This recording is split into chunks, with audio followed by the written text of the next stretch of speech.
Hey Katie, this is Cycle 8 Postpartum. We're working on regaining lower body strength, full body fitness overall. So day one is full body split and core work. With that, we're gonna start breath and brace with that 360 breathing and bracing in a 3-month position. So knees over hips, arms overhead. Inhale 360 and brace as we exhale and return. Inhale 360, brace as we exhale and return. We're going to control how far back our arms go at first, eventually getting all the way to the floor. But for now, all I'm concerned about is no arch in the back, good 360 out, and good brace as we return to neutral. Then we're gonna warm up, same shin box flow that we've been doing. I really love that one. Seems like you're a fan of it. If you need to change up, let me know and we'll change it up next week. But we're gonna add some upper body to it with a band. So we're going to do these 90-90s with a banded pull apart. We're gonna do the 90-90 extensions with a face pull.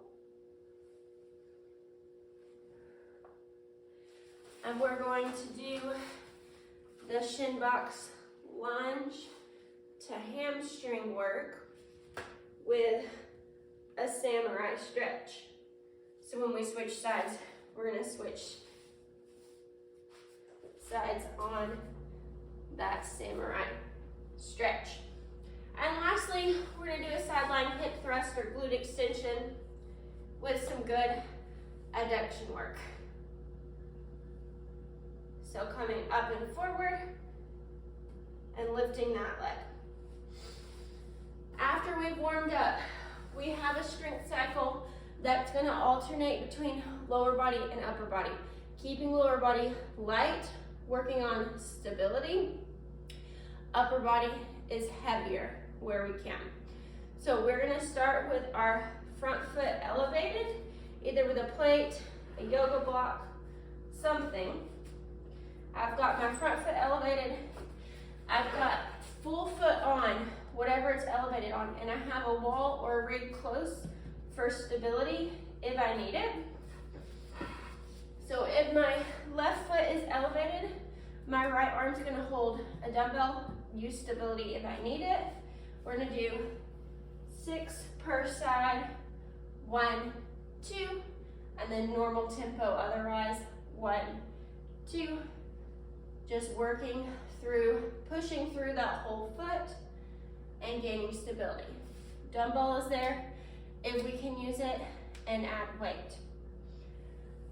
Next comes upper body. We want this to be heavy, moderately heavy choice of dumbbells. We're gonna get on our bench, lift our arms straight up, 1, down, and explode up. Alternating for 12 reps there. Next lower body movement, we're gonna grab either a kettlebell or a barbell. We're gonna really widen our deadlift in a sumo deadlift to get some quad work. Straight up chest. We're going to come from the floor with 1, 2, and then return with a 1, 2.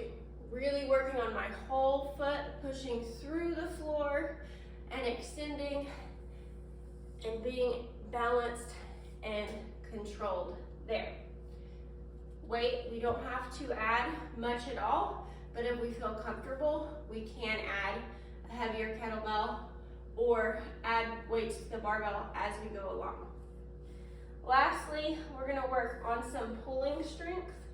So if you're at the gym and you have access to a pull-up machine, we're shooting for 4 to 6 reps, control over the bar, and control lower. If we don't have access to the machine, we can't get that full range of motion for 4 to 6 reps. We just come as high as we can and then control the lower. Next up, After we work our way through that strength, which I have less rounds listed for the lower body work, try not to tax first week, but you play it by ear on what feels good to you there. We're gonna work on a Metcon, which is 4 rounds of 4 inchworm to push up, coming all the way back, pushing through your hands into 6 tempo goblet cyclist squats. So we're gonna elevate our heels here. We're gonna hold a moderate dumbbell, keeping our chest high as we slowly lower below parallel and then explode out of it. Good control of the foot, solid base here. Control the lower, slow, push out of it with good control, good foot form. And lastly, we're gonna do 6 per side of a Pollock press in half kneeling with a calf extension. So what I mean there is, we're in half kneeling position. As I press my palate forward and fight that rotation, I'm gonna lift up onto my toe and then back down. Toe, back down. 6 reps, and then you're gonna do that on the other side. Lift on your toe and back down. Toe and back down. Cycling through 4 rounds rather quickly, but keeping those tempos in mind. Lastly, we have miss to hit, so moderate to high intensity. You'd play it by ear there, cardio in a 3-2-1 method. So it can be a bike, it can be a rower, it can be a skier, any kind of cardio that's you're capable at this time. 3 minutes of work, either moderate or high intensity, 1 minute rest. 2 minutes of work, 1 minute rest, 1 minute of work, and then we're done. Let me know how that goes. Have fun, Katie.